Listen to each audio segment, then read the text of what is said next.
And there we are. To start off with, we're going to just go through, do a welcome and introduce our facilitators, and review the agenda, which is what we're doing right now.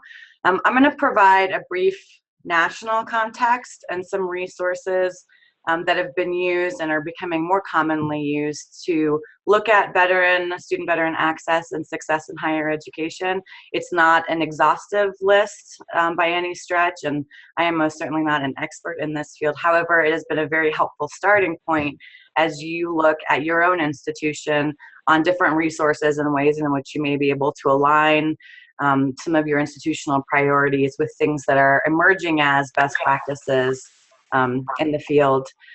Once we look at that or go through that, we're going to look at two case studies that are from Colorado, where we have a significant population of veterans that are returning into higher education. And those come from Colorado State University in Pueblo and from the University of Colorado Boulder. So each of those campuses and the folks here that are facilitating those pieces will spend about 20 minutes going through the innovative ways in which they have figured out even a small piece of the much bigger picture of student veteran access and success, but what they have found to be successful or what their starting points have been in order to make some positive forward strides in this veteran space specifically. Again, we'll go through the facilitated question and answer session based on the comments and the questions that you're posting. So please do use that Q&A button freely. Feel free to abuse it, if you will.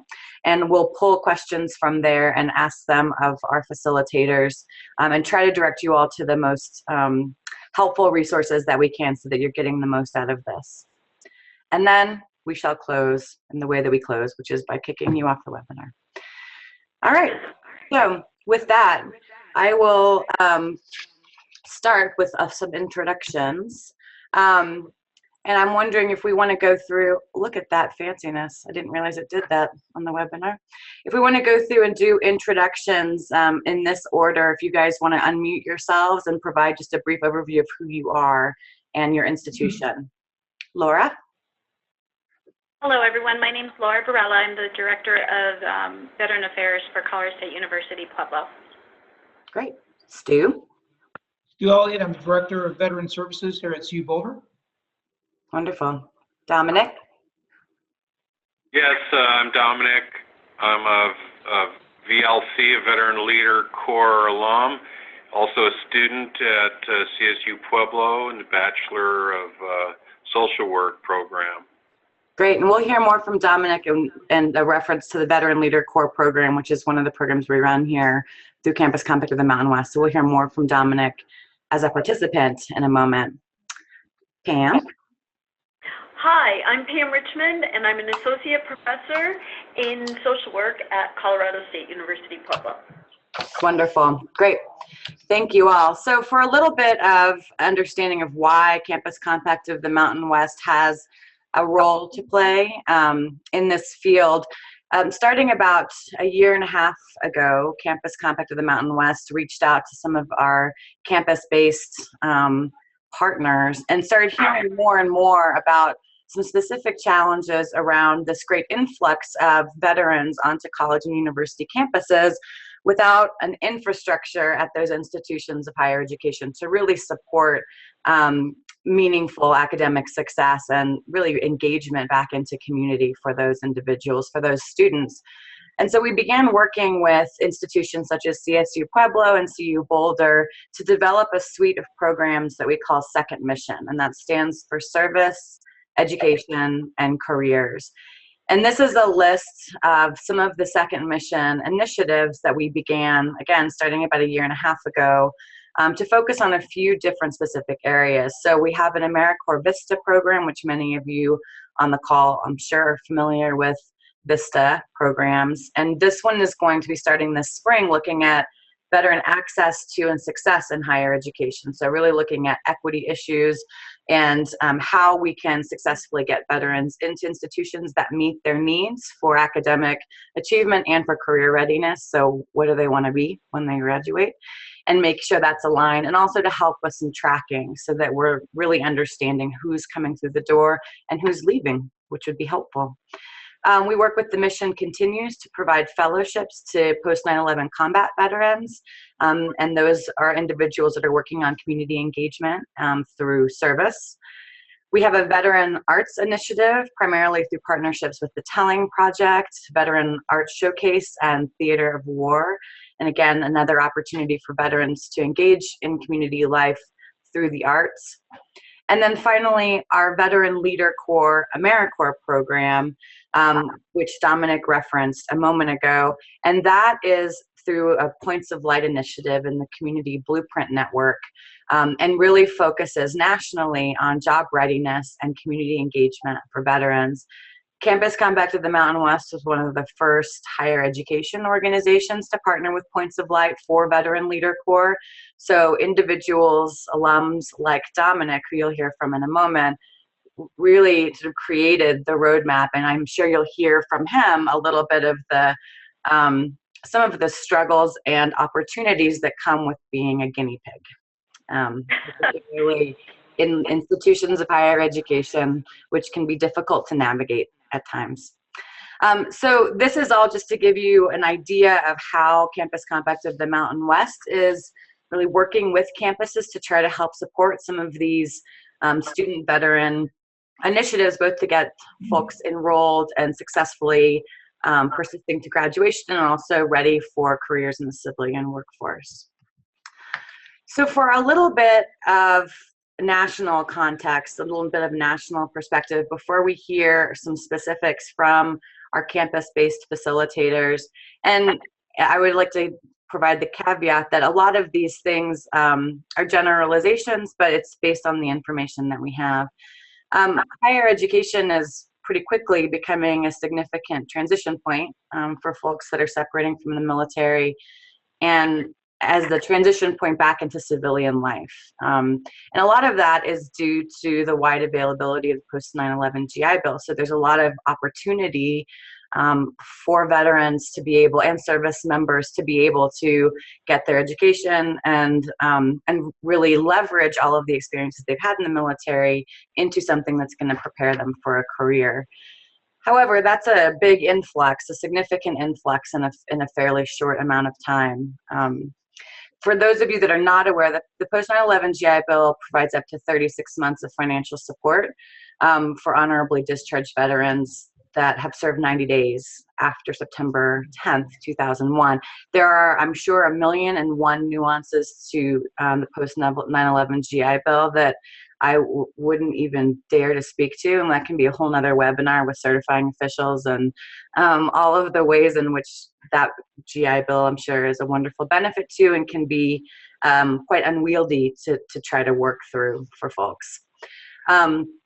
Since 2009, the VA has spent over $23.6 billion to 860,000 veterans. So as you can see, we're talking about a significant amount of money that is going toward these education benefits through the VA. And that is a wonderful opportunity. And at the same time, there have been challenges that have arisen with that opportunity because sometimes when people see dollar signs, practices get unethical. And so one of the things that we're very cautious about moving forward and paid a lot of attention to was thinking about some of the predatory recruitment that was happening and has been happening with veterans to get into various institutions of higher education, and really looking at those access issues to make sure that whatever programs, systems, and structures any of us as a higher education nonprofit or for you at your institution are being mindful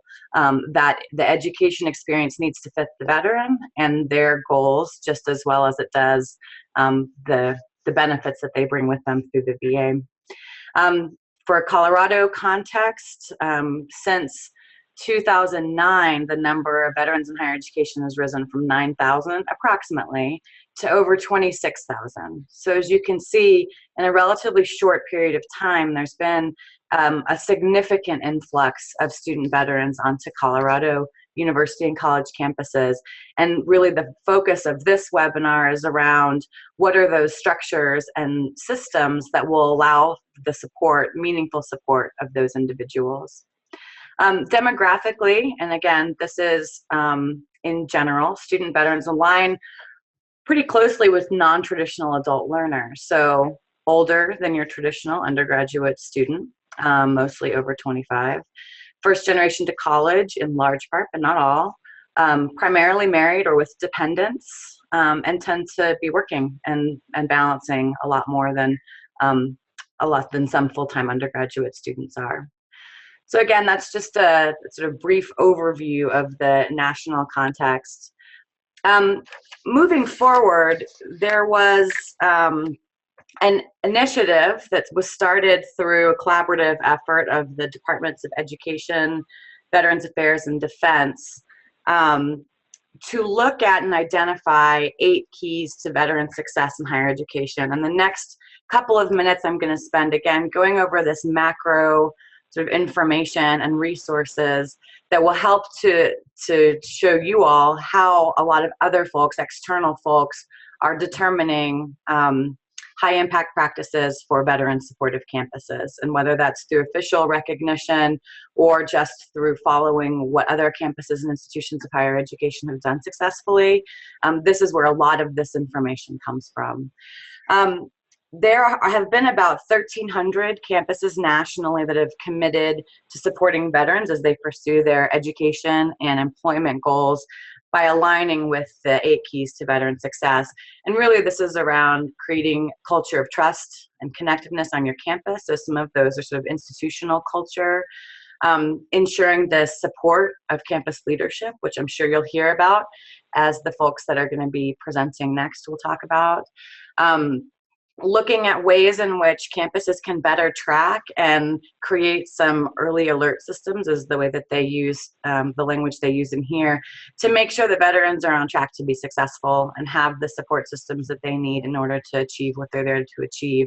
Part of that through coordinating and centralizing campus efforts, and some of that happens initially at least through a vet center or somewhere on campus where veterans can go and feel like they have a space that is designated for them. And sometimes that also includes collaborating or looking at other government agencies, aligning services outside of your institution with other veteran serving organizations that may be able to provide support. Number 6 will come up again and again, and I have heard from a lot of folks, and hopefully Stu later on the call can allude to this a little bit in more depth, but looking at how do we have data collection and tools that give us some baseline information about veterans. So who they are, if they're being successfully retained and persisting to graduation, what are they doing when they leave your institutions after degree completion. This has been an ongoing conversation, and I think it's one that will continue as folks are trying to figure out how to better serve this demographic of students.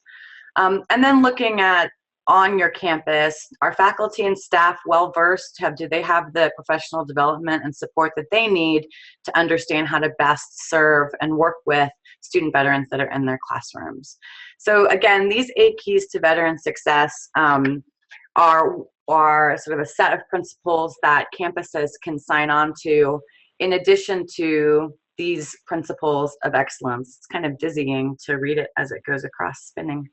And this really has to do more with transparency. So, and again, going back to looking at the conversation around some predatory practices for recruitment of student vets, looking at providing a real total cost for veterans as they utilize or draw down on their VA education benefits of what their education is going to cost them, how they can have an education plan to be successful, and make sure that these predatory practices are ending so that misrepresentation isn't happening. Veterans know exactly what they're going to be getting into, how much they're paying for it, and what to expect once they enroll. Some of it has to do around accommodating active service members and making sure that their education isn't being hampered due to service requirements. Looking at singular or a narrowed point of contact for to navigate the crazy maze that is higher education, particularly around financial aid, academic advising, et cetera. And we'll hear more about some of those systems in a moment. And then just making sure that everything is going to work out once the student goes through their education program, that there is accreditation, that credits for prior learning are accounted for, that student really is set up to succeed once they enroll in your institution. What we've done here at Campus Compact for the Mountain West, and I know that this is blurry, however, it gives you an idea. If anyone's interested in having this template, it's online as well, but is create this sort of more generic form letter that can come from your institution to the U.S. Department of Education, the military affairs team is who's handling this, to sign on to the 8 keys to veteran success. And basically it just affirms your institution's commitment through the various practices that you're implementing and putting into place in order to help, again, with veteran success in higher education. It is doesn't commit campuses to doing anything, but it is something that allows your campus to distinguish itself in some way, shape, or form, and to highlight some of those promising and best practices that may come out of your institution. This is a fairly effective way as well to garner some attention from leadership, from your administration, because it's something that is a coordinated effort among 3 different federal departments and agencies. So it could be a useful tool if that's the starting point that you choose. All right, moving outside of some of the federal definitions of keys to success and how we should serve student veterans. These are some examples of criteria that have been used by external organizations, and I'll show you some examples of those in a moment, to designate schools as military friendly. And you'll hear probably several ways of saying military friendly, veteran supportive, veteran friendly. And really one of the challenges that you can find different criteria for different entities or organizations that are certifying or determining how friendly or how supportive your institution is. However, some of these can be good starting points to pull and sort of tease out strategies to help better support students on your campus. So again, some of these are around making sure that there are some really streamlined processes for veterans to navigate through things like financial aid and academic advising. Looking at the proportion of veterans or military students at a campus. So as those numbers increase, a lot of people are paying attention to campuses that have a significant population. In order to know that, you have to be able to track it. So again, we go back to data collection. Looking at credit transfer policies and credit for prior learning, which we will talk about in a little bit. Campus support services, and this is something that, that folks, especially looking at counselors or academic advisors or mentors or peer-to-peer networks that allow for additional support for student veterans. Some flexible policies for veteran or military students when it makes sense. And then looking at student outcomes, so graduation rates, employment rates, etc. Again, a lot of these things happen through counting. So knowing who is where and how you can best support the student veterans on your campus will be infinitely easier if you know who they are. Looking at promising best practices that come from Washington State, actually, and a gentleman whose name is Tim Lovett, who we've had do some work for us before, did a scan of promising practices from campuses who have successfully implemented programs and systems and policies that have proven to be very effective for their student vet population.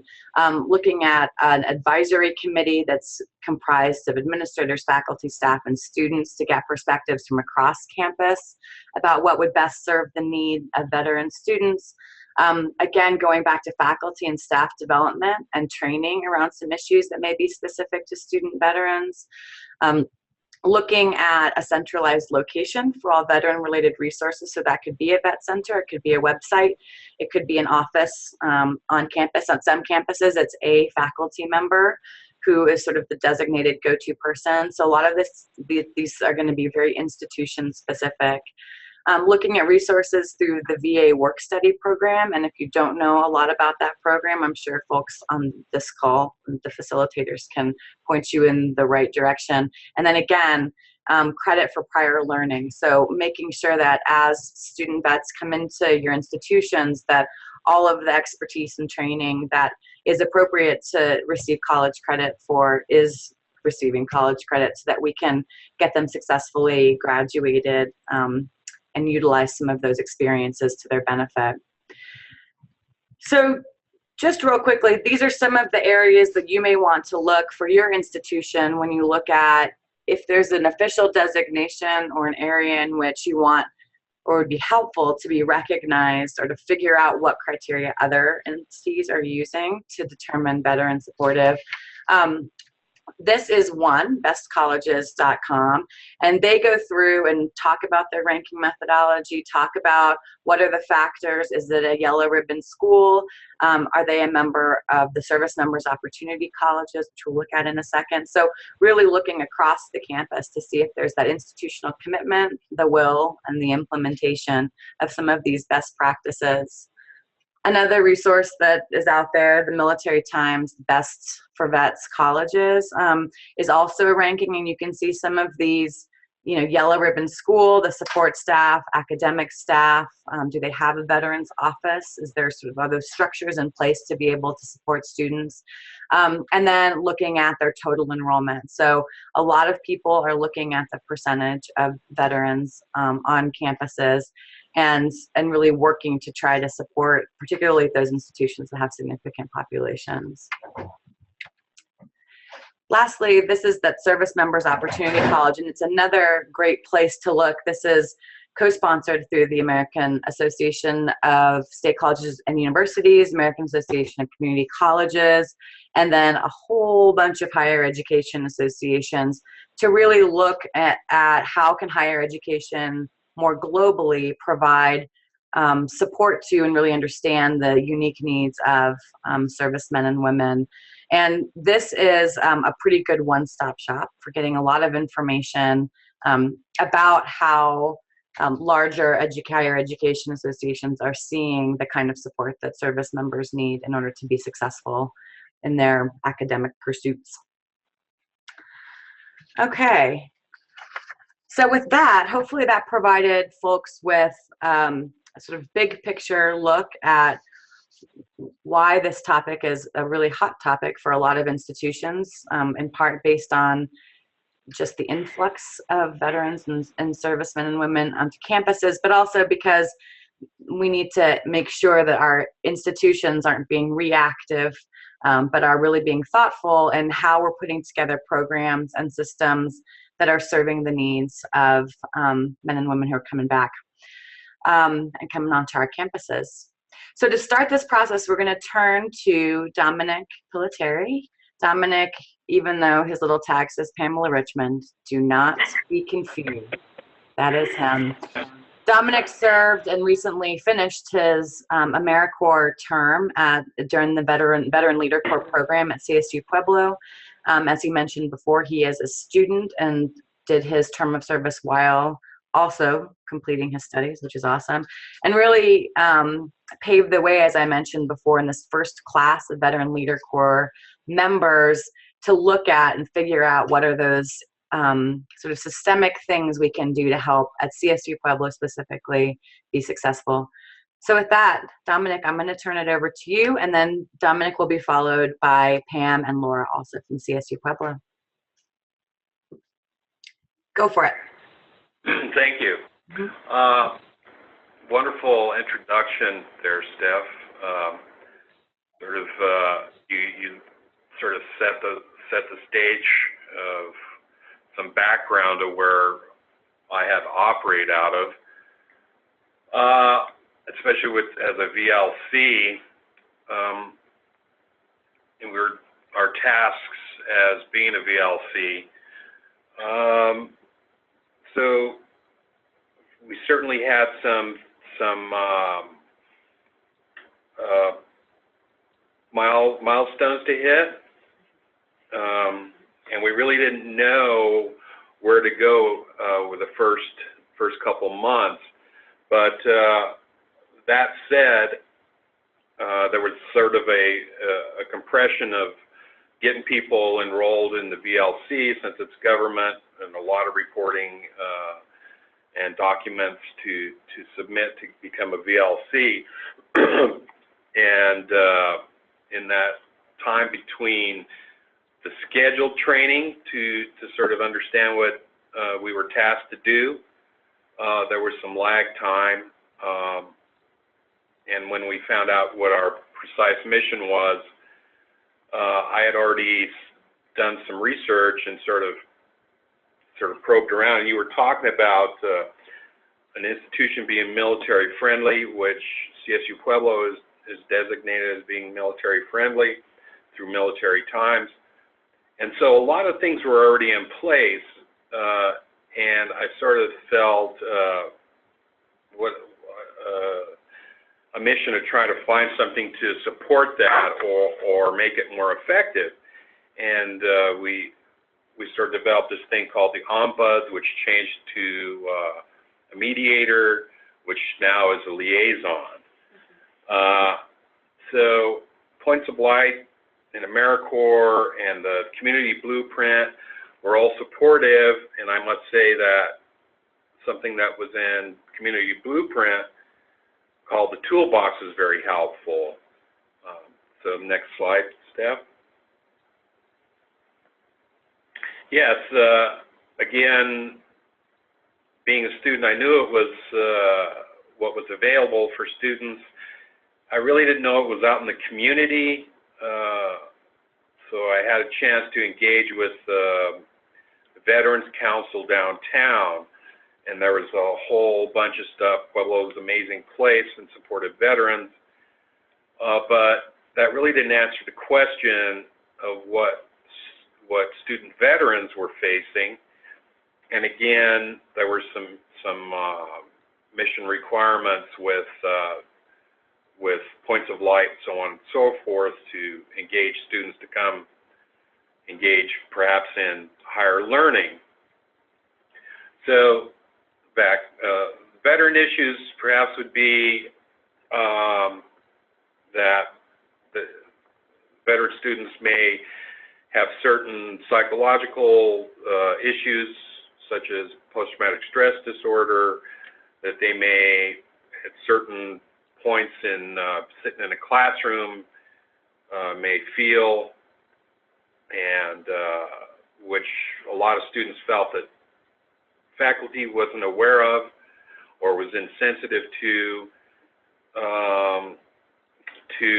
some of those perhaps behavioral things that might surface that they wouldn't see in a normal or typically find in a student. But I would say that PTSD isn't just veteran specific.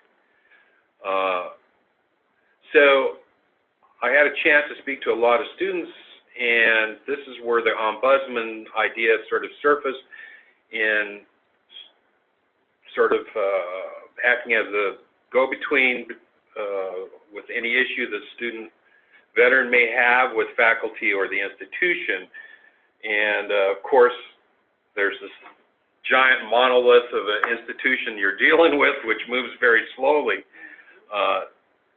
So that's where the idea came from. And I would also say my education in social work sort of set me up to think along those lines of where I was engaging in the micro and the meso and the macro areas of where I might be effective and where the institution might sort of engage and help veterans.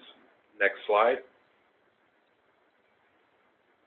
Again, I point out to the very bureaucratic way in which institutions operate. There are many interests to consider. And what I mean by that is that you have not only the veterans, but you have the VA that needs to be satisfied, that inside the institution you have faculty and staff. And so there's a lot of legal things to consider when putting something together like this. And I see a lot of veterans have ideas, perhaps, and they go out to set out to do this, but they sort of run into these obstacles and withdraw. But I was fortunate that the idea took hold, but that's a very positive thing to see happen. You sort of have to let it go, and it sort of grows its own energy. I was happy to see that happen. You certainly, I mean, you're on an institution of higher learning, so there's a great deal of competency, and you just have to trust that and let people help you out. If that's, you know, if you're a VLC or whoever you are trying to help veterans, you're definitely going to have to engage other people and sort of bring on board their ideas. Next slide, please. I think that's it. The next person's Laura Barella. So Great. I would just like to interject that, you know, there are a variety of ways in which folks may approach trying to create institutional change or structures to support student veterans, and that the path that CSU Pueblo took, at least the initial impetus really was, as Dominic mentioned, through his AmeriCorps term of service with the Veteran Leader Corps. So that's a slightly different approach because it's not coming directly from a president or chancellor's office. It's not coming from, you know, paid staff or faculty. Dominic is a student there, he's a veteran, and he's an AmeriCorps member that serves there as well. So it was a little bit of a more unique situation. So Laura, next process piece. Okay, so hello everyone. So as Dominic had mentioned, when he first presented this idea to me, what we wanted was to provide a service or a program that would really help the veteran and would really provide the support that they needed here on campus. So as Dominic said, he initially came up with the ombudsman position. So where I came in from the administrative side was we had to decide what we needed to do to implement this program, who needed to be involved. We went back and forth and decided that this position initially would be a volunteer position during the first pilot program, but the goal eventually is to make it a permanent position here on campus. As Dominic mentioned, he had done a lot of research on what an ombudsman was, and from his research, he created a job description in which he included the purpose of the position, the scope of work, the responsibilities, a detailed description of the process, including how we were going to take complaints in or issues or concerns, what steps would be taken when a complaint was brought in, and who would be the people that would be involved in the process. I decided in the early stages that in order for this program to be successful, we needed the support from leadership so that they had a full understanding of what we wanted to do on the project and why we felt that it was so important. Once I got approval to move forward, we created an oversight board. The oversight board had two functions. The first was we wanted to get a buy-in from the various departments who already were dealing with some of these issues on campus. We didn't want to step on any toes and have people think that we were treading in areas that they dealt with already. We also wanted them to know that the student veteran liaison was there to help and just to really help students maneuver through the processes that were already in place, but just to have a better understanding of what those processes were. On the oversight board, we included the Dean of Student Life, the EEO, the Director of Diversity, Pam Richmond, who you will hear from in just a few minutes, who was a faculty member and is also certified in mediation. The individuals we selected for the oversight board brought tremendous insight to us when we first met with them. We were really worried that they were going to turn down our program and say, we don't need this program, we already have things in place. But they were so supportive, and so that excited us into, yes, let's take this forward and let's move the project forward as well. They were very willing to provide information to us, to guide us, to direct us in different areas They gave us information regarding legal responsibilities, confidentiality, things that we hadn't even considered because they were the experts in those areas. So engaging them really has brought this program forward. The second function of the Oversight Board was to provide a process review oriented towards ensuring best practice or the best interest of the involved parties and ensuring that the jurisdiction boundaries were maintained. What we didn't want to do is have this position be someone that took over those responsibilities. We wanted to make sure that there was a clear understanding that we were, this position was just there to guide those students and to make sure that policies and procedures were followed and that faculty and staff understood, you know, what the needs of our veterans were and some of the things that they may face that they didn't face with your normal traditional students. The next thing that we did was work with the legal team here on campus to iron out details. And this is where we found a lot of things that we needed to focus on through implementing the project. This was really important because it was through meeting with the legal team and through the board that we found out we had to change the title of the ombudsman. It went from being an ombudsman to a mediator and now finally the veteran student liaison. And the reason behind the name changes was because we wanted to be careful that whatever title we gave this position did not appear to have credentials or certifications that this individual did not have. Our goal is to put another veteran student in this position as a volunteer, perhaps an internship. So we wanted to make sure that you know, we were not misguiding faculty or staff or students into thinking that this person had areas of expertise that they necessarily might not have. And then finally, the next steps that we are still working on and continuing with is engaging the campus community. This includes the deans, the departments, student service areas, to bring an understanding about the program, how it works, training for them to, so that they are aware that there is this service that will be on campus. Because we strongly feel that the more you educate your faculty, your staff, even students for that matter, you know, the more successful that this program is going to be. And what we also want to present out there to our campus community is this does not take the place of administrative policies, academic policies. This is just to guide the students through those policies. And so we really want people to engage and better understand those policies and how within those policies we can guide our veterans to success and eventually get them graduated. And then with that, now I'm going to hand it over to Pam. Hi, everyone. Well, first, I think would be important for me to tell you how I got involved and why veterans are important to me. I teach a practice class in social work that focuses on practicing in communities and organizations. And I am a professor that really tries hard to have experiential learning activities. And so typically when I pull students at the beginning and say, if you weren't required to take this course, how many of you would take a class on working with communities and organizations? I'm lucky if I get one or two people that say that they would have taken the class. Happily, at the end, they tell me yes, that it was worth it.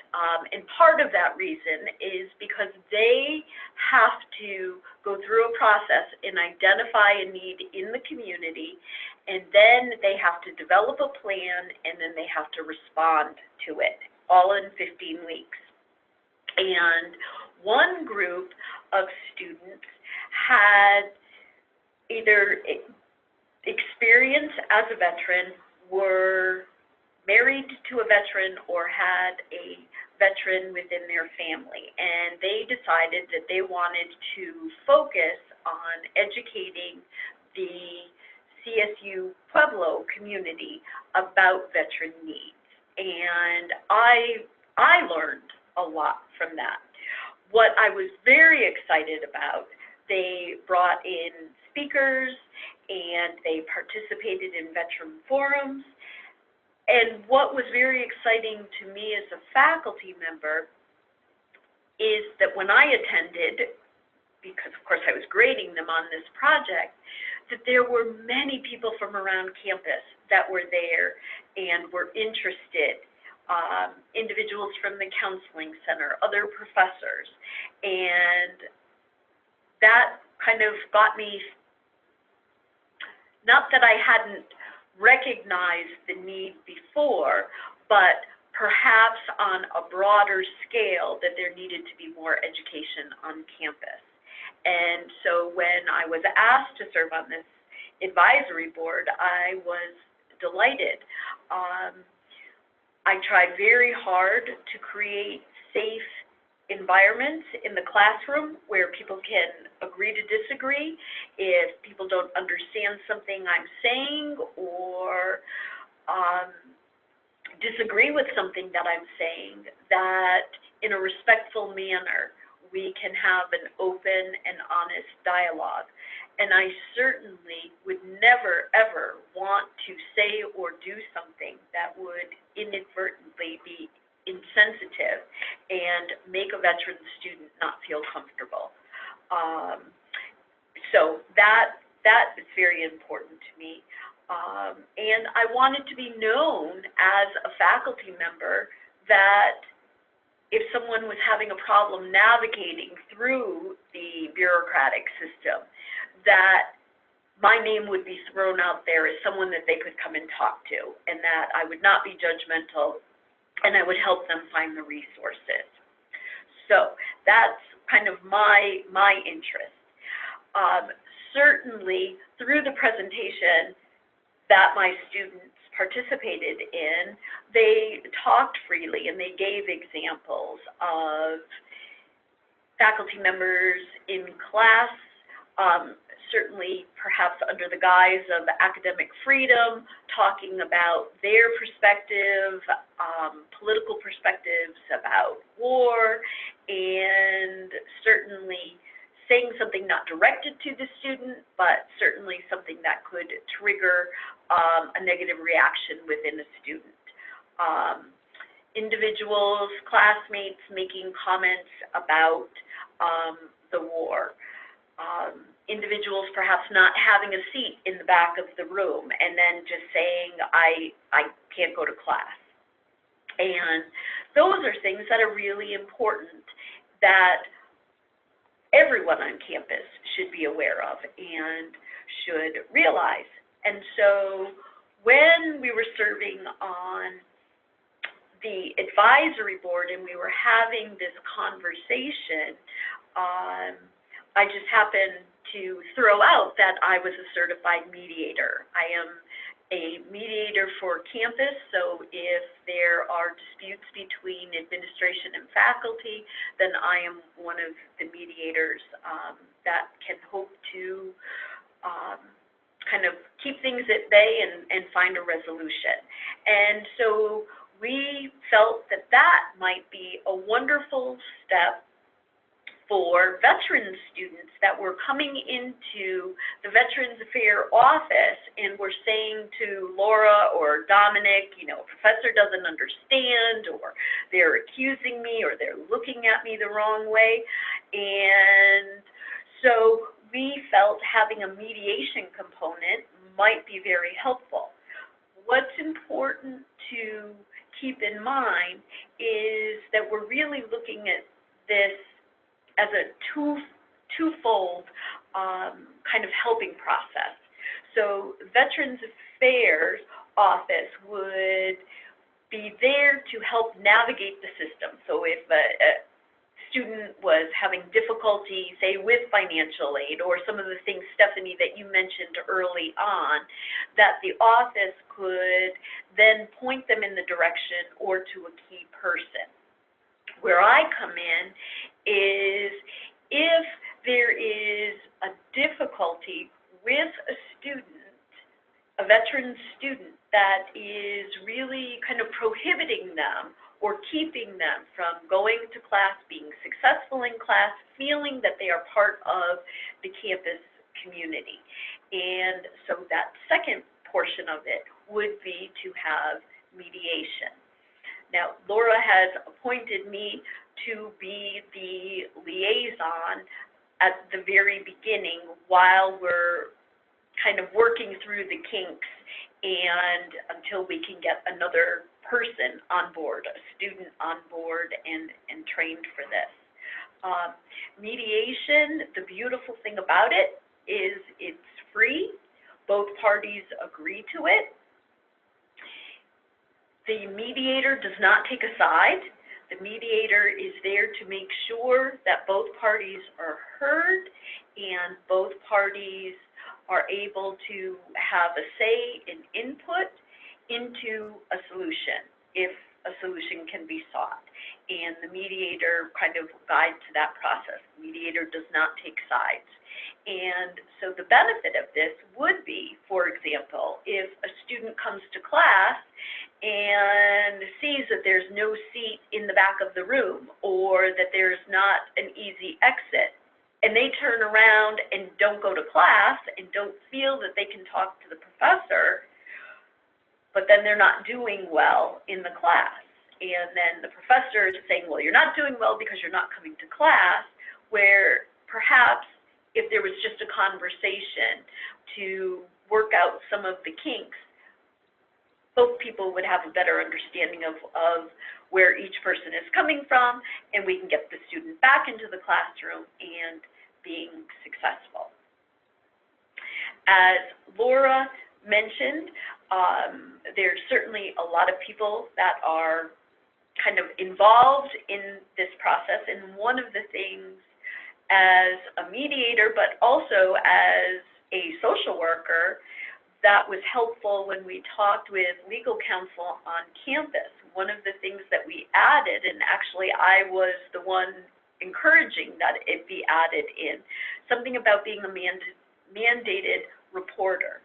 So if a veteran student was coming in for, say, a mediation or to talk, and somehow they're sharing that, well, I didn't come to class because I was upset the night before. I had an argument with my spouse, and then our child got involved and, got injured, and then we had to go to the hospital, and I didn't sleep much, and that's why I haven't been in class, and that's why I made the comment I did in class. As a mandated reporter, that is something that I would have to report if a child was hurt. And so we had a pretty extensive conversation about that and how we would educate students up front as to what has to be reported to the state, and perhaps what has to be reported on campus to our student judicial officer. And so those are the discussions that we're having and the kinks that we are working through by having such great dialogue, and everyone wanting this program to be successful. And so we plan to have this started in the January term, and thank you. All right, thank you so much, Pam. We are going to, and this is CSU Pueblo, as I mentioned before. I mean, there's a couple of things that make, again, this is one piece of a much larger pie that is setting up institutional systems to help support student vets. But what's innovative about this, one, is that it's student-driven, and two, that really there was a pretty broad campus buy-in for this, starting from student focus groups and Dominic getting that perspective of what would be most helpful, to the outreach from Laura and Pam around pretty much any office on campus to make sure that it would work. So, moving forward with something that would work. We have several questions that have come up. I'm going to hold them until after Stu has a chance to present about CU Boulder, because I think some of those may come up as he chats about CU Boulder. So, Stu, you are on, my friends. And just let me know if I go too slow with the navigation. Okay, I talk fast, so keep Yes. flipping. Okay. There. Woo. Oh, this is going to take a while. Good grief. So while you're booting that up, I'm in here with Mel Plett, who just graduated last May, summa cum laude, and she's on a Mission Continues Fellowship supporting our office. Mel can show her face just so they know you're here. There's Mel. Hi, Mom. And she also is the architect of a website that we just redid that we're going to hopefully have her continue to maintain for us as she goes to her next career. So this is a slide. We have a mandatory orientation here, one in the morning that has campus essentials, and veterans are peeled out of the student cohort because, they're 25 and older, half are married, half have combat. So we don't put them in with the 18-year-old kids because we're our traditional campus. So in the morning we do the bursars, registers, all that piece. In the afternoon we do our office, academic advising, continuing ed, career services, Student Veterans Association, and then we save the educational benefits for the last presentation because we want the kids to stay for that. Because the main thing is that we all know the timely and efficient processing of benefits. If you don't get that piece right, nothing else is going to work. So the first slide I show them here in Boulder, she already went through that, Boulder's kind of on the hinterland of veterans. We don't have not a big military community here, so I remind folks what a veteran is. Then I talk about how many are here. What's not on this slide is the number that are veterans that are here attending CU Boulder that aren't using benefits. I don't really know that number. We're working on that. People love them here for every reason why they like veterans everywhere else. They go to class, they take notes, they're respectful. They get in student government. Our student government here has $26 million budget. They get in there, they provide some leadership and priority. So that's what that slide's about. Okay.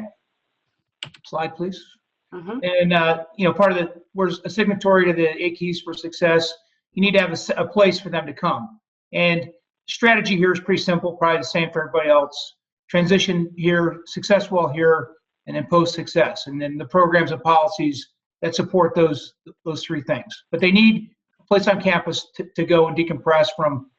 I had a kid in here the other day who came out of a business school class who someone in the audience had sympathy for the Taliban. So, they come in here and they can decompress from that experience. Okay, slide.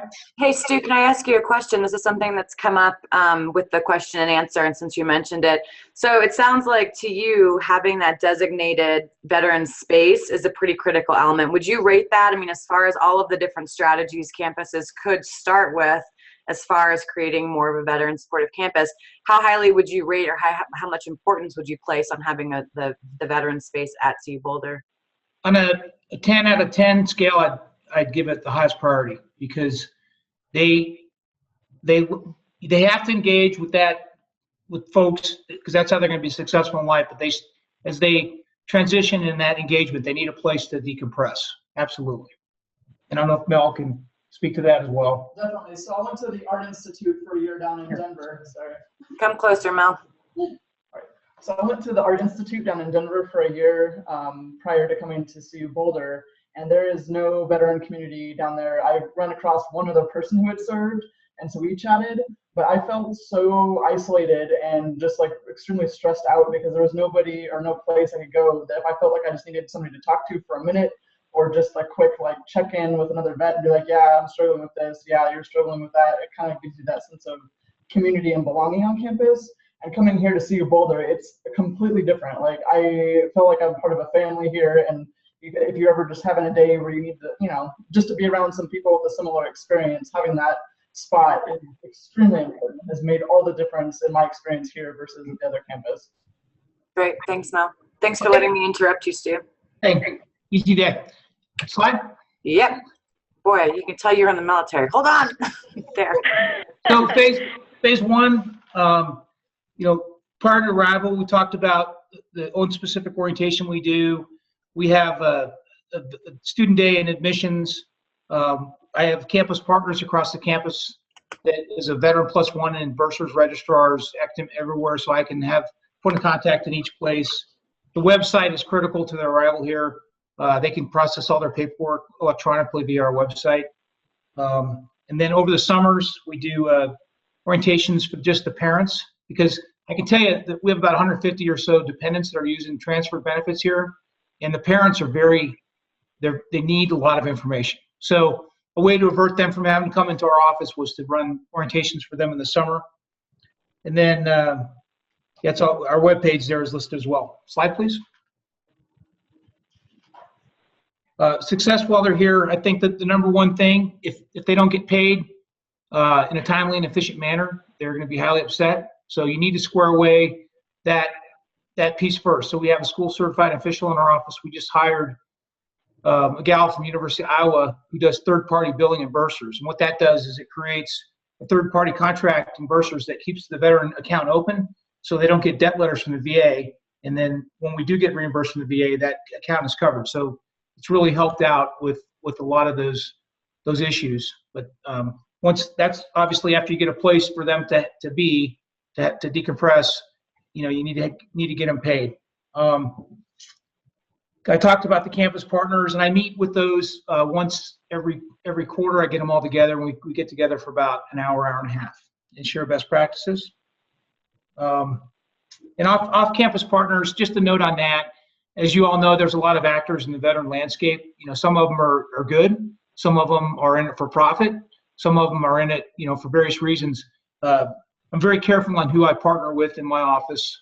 Those are the three vetted ones on the slide. The Boulder Vet Center here in Boulder, because for the mental health piece, some people need to go to counseling, some want an offsite location, some need to go to get medications, but not one size fits all.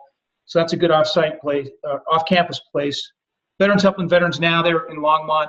They were originally started a nonprofit to get veterans out of jail, and so we Front Range Community College is down there, a big feeder school for us. We do some work with them. And then Phoenix Multisport, we haven't done a lot with, but they have a state grant to go around and promote sober lifestyle, and they'll come to your campus and run events for free. So, and they're based out of Denver. Okay, slide please. And then, transition to the world of work, that's the third part of the strategy. Bottom line here is that they get a job. And there's lots of ways that you can facilitate this process. We've hired a veteran to work in employer relations here in career services.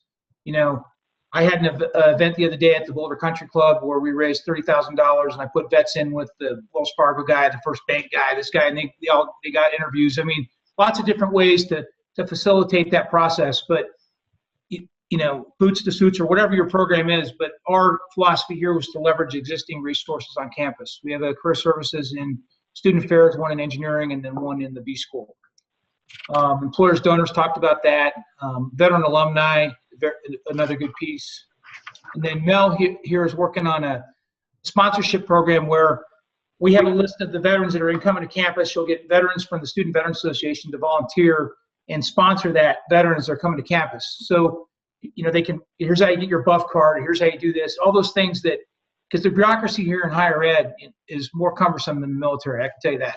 So the one that can help them navigate that bureaucracy. The hard part of that sponsorship program is to get people to volunteer to do that. Okay, slide please. Can I ask a quick question then, but it's about phase one. So a couple of questions we've gotten from folks on the call have to do with the use of peer-to-peer mentoring, veteran-to-veteran mentoring programs to look at that phase one transition from military service to campus life. Do either of your institutions employ a peer-to-peer model, or I'm aware of some other ones and I can share those later on, but I didn't know if either of you guys use those. We are working on creating one for CSU Pueblo. I'm actually working with some faculty and actually the diversity office who will be training students in January, and then we'll start implementing it. Great. Stu, do you guys do peer-to-peer mentoring? Yeah, so I think it's a semantic thing to define a mentorship from sponsorship. To me, they're different things. And what I've noticed with a mentorship program is, that's a sustained effort over a longer period of time.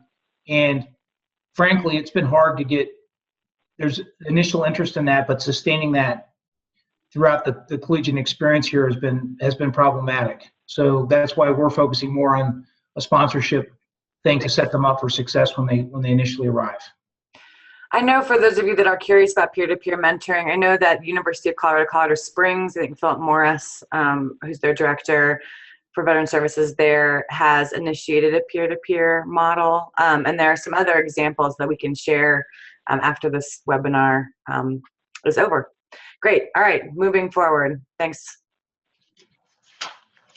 So, and then another way to bring them in, this is just an example of some events. You know, we'll have the orientations, which I mentioned, are mandatory. When we get the big group that comes in the fall, we'll have a welcome to campus barbecue, and we'll have, you know, the Student Veterans Association there and establish that initial contact with them, because you can't, like I talked about with the mentoring piece, it's hard to sustain that over time, but you have these strategic touch points where you have a large group of folks that you can reach them. So that's one of them for us.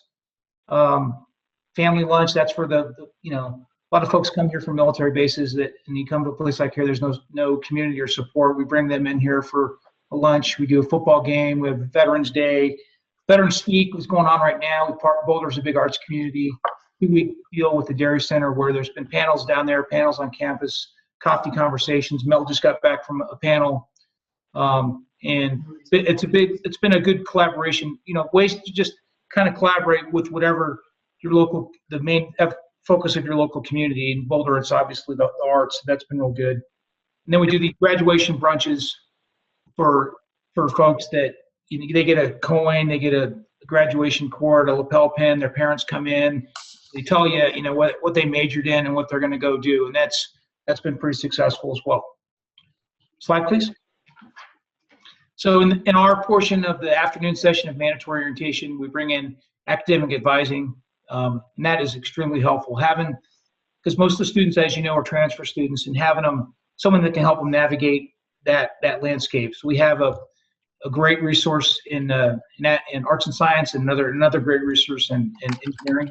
And that's kind of some of the stuff that they talk about during our orientation. Next slide, please.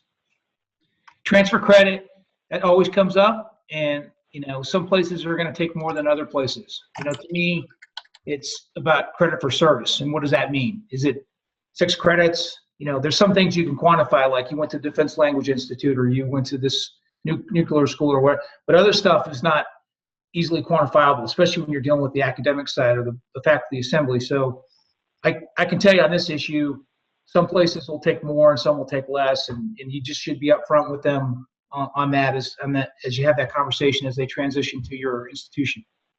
Okay. Continuing ed, that is a great. You know, most of the folks we get are, you know, transfer students. Continuing ed, they can start there and then transfer over to the main campus. We have a great relationship with them as well. Okay.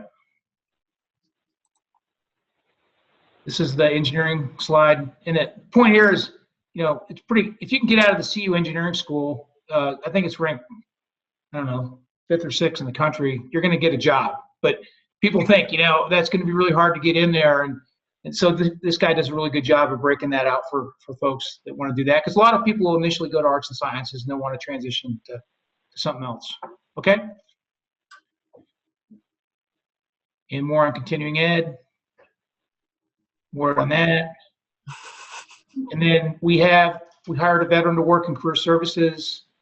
And to me, it's not about really employer relationships. It's about the counseling piece. You know, if I had unlimited budget, I'd hire a veteran with a master's degree in counseling, because it's preparing the person for the interview. It's helping them with that resume. It's helping them with all those skills. So when they get to the final phase of that interview, they knock it out of the park. So that is a long-term process. And you got to get them engaged with career services or whatever you use on your campus, you know, second semester of their sophomore year, and encourage them not to wait till a week prior to graduation to start this process.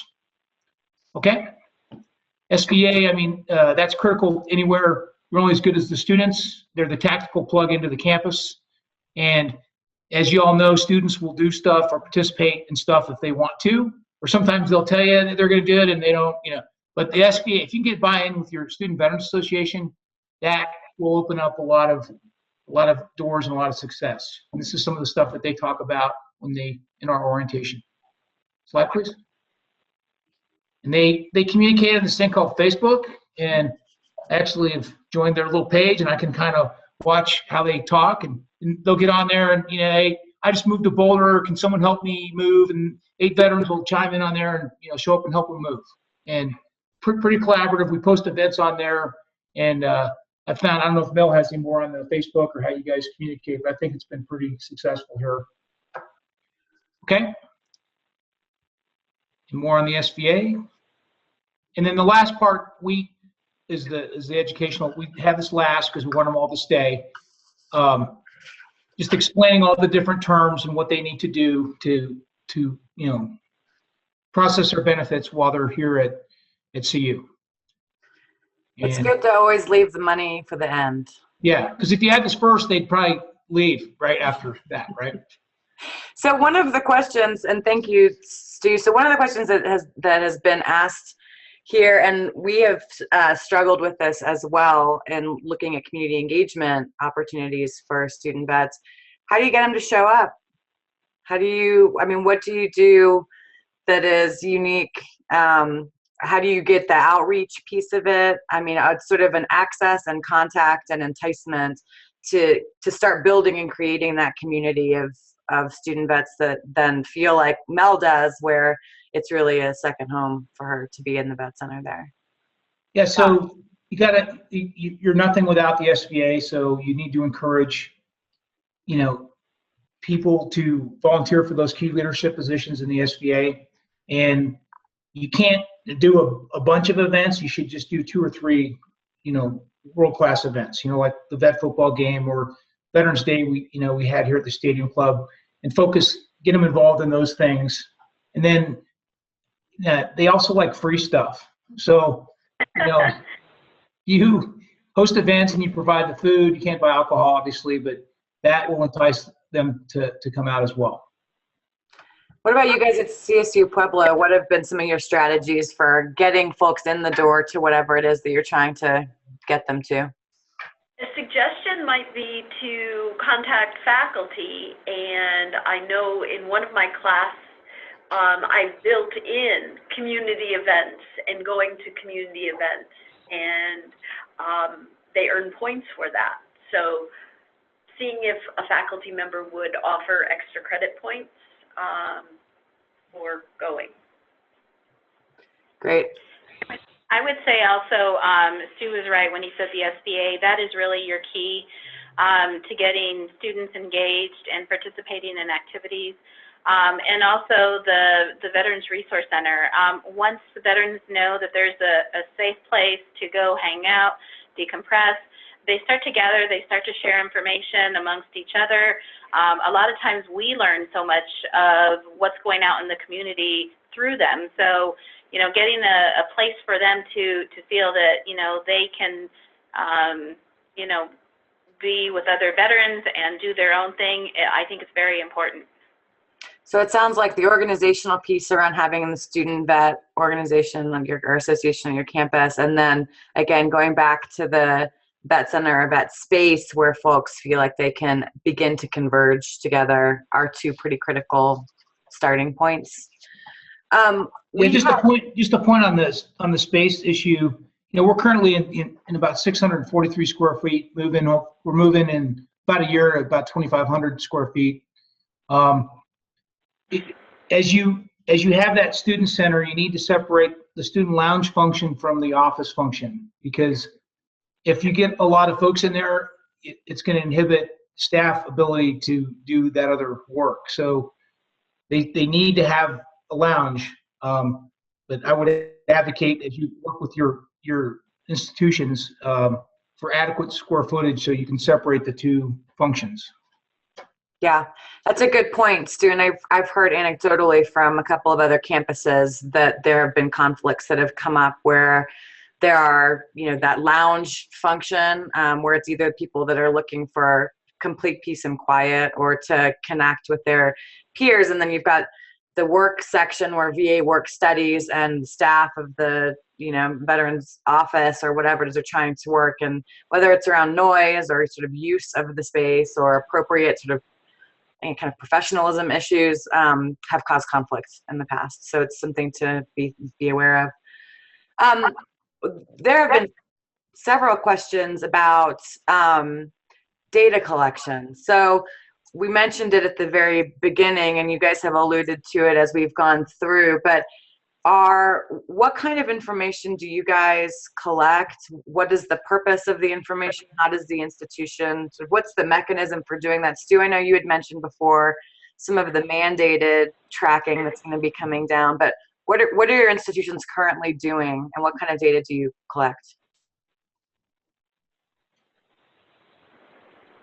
So at CU Boulder, the only data we know for sure is what the people we process through this office. That's a number we can report. The number of veterans that are here that are attending school that are not receiving benefits, we don't know. So we're working with setting up service indicators with undergraduate, graduate admissions, lead school business, and the law school to set up those service indicators to track that rest of that population. The one thing you are going to have to report in the future, because the VA is going to do a survey this summer, is you're going to have to report accurately a 6-year graduation rate, retention, and GPA. Because they're going to, as more money comes out from post 9/11 GI Bill, they're going to demand metrics, and you can't just give a number and not be able to defend the number. So my advice would be, 6-year graduation, retention, and GPA, and then as you get service indicators set up with admissions, start tracking some of those other numbers. And frankly, people don't have to put down on an admissions form that they're a veteran or not. So that's another issue. Laura, do you all have a different system? No, ours is very similar, and actually we've had the same difficulty. We can track the students receiving benefits, but we don't really have a good system of tracking other students. We too are trying to figure out ways to do that.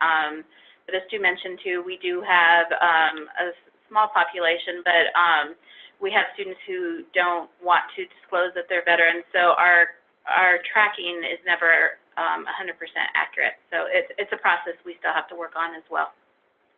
I think that as folks move forward and having these conversations, this one particularly, given what Stu, you just mentioned about the requirements coming up from the VA around what campuses are going to have to track, I have a feeling there'll be a lot of chatter about different ways to do that, and hopefully we'll see some best practices emerge so that no one or not everyone is consistently recreating the wheel, which is not very helpful.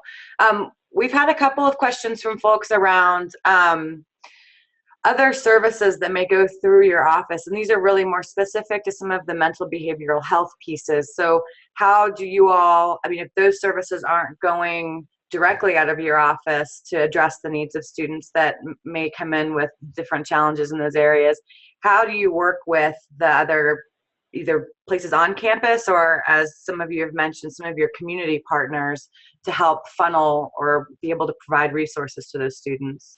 How do you find them?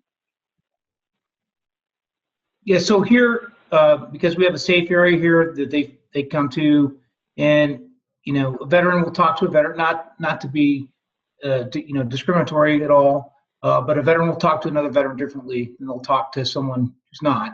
And the fact that being a combat veteran helps too. And I'm not trained to diagnose somebody that's having troubles, but I can tell when they're having troubles. Mm-hmm. And I can give you the list of resources to go to, and not one resource meets all the needs. So sometimes I'll take students down to disability services because they need accommodations in the classroom because they can't take a test or that, or it's in the back of the classroom, whatever. Then I'll take them over to counseling psychological services, which is just 6 one-hour sessions of free counseling. Some send over to Wardenburg with the health center where they can get medications. Some I'll send over to the Boulder Vet Center. And then we also have here students of concern that works for the Dean of Students. So any student that pops up in that normal student bad behavior realm, the small percentage that are veterans, students concerned will notify me, and then I'll contact those people as well. So it's not a size fits all. It's using whatever resources you have on campus and getting them to the proper resource. Laura, what about for you all? We too are very similar. We have our student health services on campus as well. We have our student of concern team where referrals are done. We also have the mobile vet center that comes in several times a month where students can privately see a counselor from the VA. And then also, we also have a lot of our students who end up talking to each other and through other services that they have experienced or have worked with. A lot of the students, it's a verbal referral that the veterans kind of start to talk to each other and let each other know what resources are there as well. In thinking about some of these other issues, because I mean, the more this conversation moves forward, the more you, I think, can see how big potentially the web of not just people involved, but offices, programs, and services, both on campus and off the campus. I mean, it can be quite convoluted, but that really your allies of faculty and staff can be extraordinarily helpful in this process, particularly around identifying potentially some of those students who may be struggling. So can you all talk about what kinds of faculty and staff development that you do in order to try to help, one, with that kind of dissemination of information and training, but also to create that back and forth communication so that they become allies in this process? Yeah, so Philip Morris down at Colorado Springs, he's a Army combat vet, PhD, really great. He's doing great work down there. Has written up faculty and staff training for the CU system. He's working through the CU system office in Denver. And we just got done doing a video cut from each veteran service office down at the Springs, Denver, here in Boulder. We're going to embed in this training. Initially, it's going to be optional for faculty and staff to take the training, and then will become mandatory, just like sexual harassment or any other thing you have to do when you're in faculty. And that's, really the way, making it voluntary, or, having a guest speaker come in and doing, not a kind of if you do it kind of in a random fashion, if you don't make it mandatory training for faculty, it's not going to work. And we initially looked at Cognito, which was partnered with the Student Veterans Association of a national chapter in DC, and it costs like $20,000, and you go into this virtual chat room. If you answer a question a certain way, it'll take you to another chat room. We were going to outsource that, but since Philip down at the Springs is doing it for free, we chose that option. And I don't think the CU system would have any problems sharing that training with you all if you wanted to put it into your portals. Yeah, it's pretty awesome, and I've been messaging back and forth with some folks on this call. I'm sure Philip, since he's not on this call and can't say no, would have no problem with us sharing all of his contact information with you all. But he really has developed some top-notch resources for this that are largely based, and I think several campuses, I know Red Rocks Community College has done this as well, largely based on the Safe Zone trainings that have happened around LGBTQ populations on campuses, and the efforts that have been going on to help provide that kind of sensitivity training and sort of creating safe spaces training for faculty and staff that's been adapted successfully for student veteran populations. Laura, Pam, Dominic, did you guys have anything to add around the faculty staff training component piece? I think I do volunteer work in shadowing with our conduct officer on campus, and she is also a part of the advisory board here. And I think very important, because oftentimes what might be presented in the classroom is viewed as behavioral and might be referred to her office. And so I think she is a great informal resource to have, and in understanding challenges that students may present and that may come across as behavioral. And then she works with faculty to kind of come to some sort of understanding. So I think there's a lot of informal educating that goes on. Yeah. And I agree with Stu that if, and I can say this because I'm one of them, that if it was mandated for faculty, they would pitch a fit. Better to do the buy-in with students having presentations, getting certain faculty members that are interested and on board that can spread the message. But as soon as something becomes mandatory, it can get ugly. Someone just asked you if you could you mention what that system is again, that you just mentioned? Is it Cognito? Yeah. So that is, for those of you that are on the call, it's kognito.com, and then you can go to a demo for the faculty and staff version. And they're the reason why we were looking at those prior to Phillips developing this curriculum was because they are partnered with the SBA, and 90% of their staff are veterans. Awesome. So we have a sort of follow-up question around that mental behavioral health system. So someone's asking, how do you guys specifically address the issue of programs and supports for veteran students who might be struggling with a traumatic brain injury? So are there programs or systems you guys have set up that are real specific to identifying and providing resources and supports for those students? Or is it really just going back to the process of sort of by diagnosing really one by one on a case-by-case basis? For CSU Pueblo, it is on a case-by-case basis. We will do referrals to the disability office, who then has resources to connect them with other services if need be, but it's really more individualized at this point. Do you refer some of those folks to the mobile vet center as well? I mean, does some of that go back to the VA? Yes. We will refer him out to the VA, the mobile vet center, or since he is here, a lot of times he can also provide that information directly to the student as well and get him in contact with the right person that they need to see. Stu, anything to add to that? Yeah, we just get them to whatever the problem is, we get them to whatever resource we think can best help them for that issue.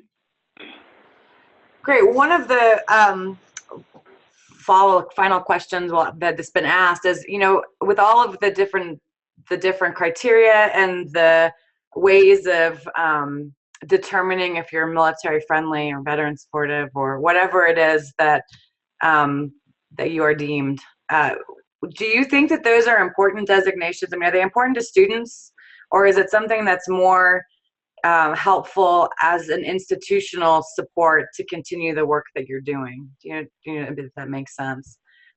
Do students take that into account? I don't know if Mel's still sitting there. You can ask her. Or Dominic, I don't. Do those things make an impact in your decisions to attend an institution? Go ahead.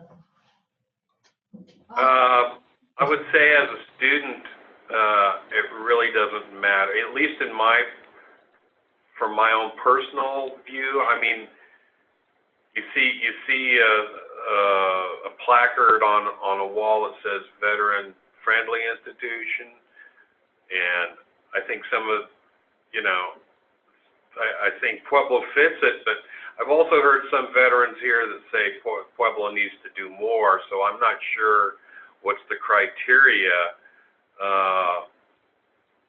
When I have a long history with the university, as I was a student back in 1980 right after I first got out of the military, and there's a lot more in place at the university nowadays than even with the VA than there ever has been. So I don't know what more can be done as far as being friendly.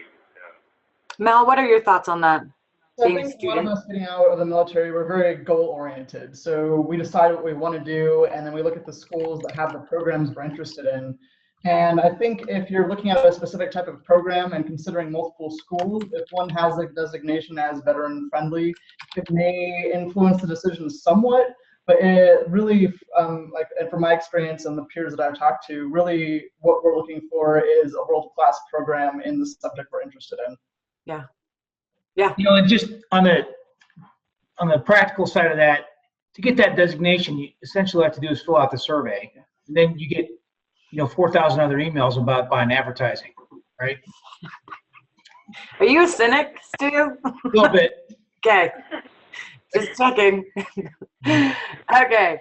All right. So the last question, and then we're going to close, is, and this is actually just a reminder. Stu, you mentioned something in the SBA toolkit. I'm trying to figure out what the question is here, but I think it was a tool for, or maybe it was the Community Blueprint toolkit, actually. Yeah. So we're looking for resources around, and I'm not sure if this is for data collection or not, but there are some resources that are, if you go to the Points of Light Institute website and look under Community Blueprint Network, they've got a pretty extensive toolkit that has different kind of buckets of areas in which they help to support veterans reintegrating into their communities. And then if your question was not answered by me or anyone else on this call, you can feel free to follow up. We'll be sending out a link again to this webinar that's recorded. So if you want to go through and listen to the whole thing again, you're more than welcome to, but also with contact information so that you can follow up one-on-one if there's something that piqued your interest and you want to learn more about how a campus is doing something that may be appropriate or good for your institution. I encourage you to create those networks. That's how a lot of this work gets done and gets done better and better. That's because we're building off of what we're doing well. With that, we have about 1 minute left, so I'll use that minute to thank you all from CSU Pueblo, from CU Boulder, Mel, who we can't see off to the side, for sharing some of the innovations that you guys have put into place around how you're creating systems and structures to better support student veterans on your campus. Hopefully for you all on the phone, this was a helpful hour and a half of your life. That you will be able to take some bits and pieces and use those as you move forward in thinking about these same issues for your institution. If you need to get in touch with anyone, it'll all be included in the email follow-up. Thank you guys very much. I appreciate all of your time, and have a happy rest of your afternoon. Thanks. Take care. Bye-bye.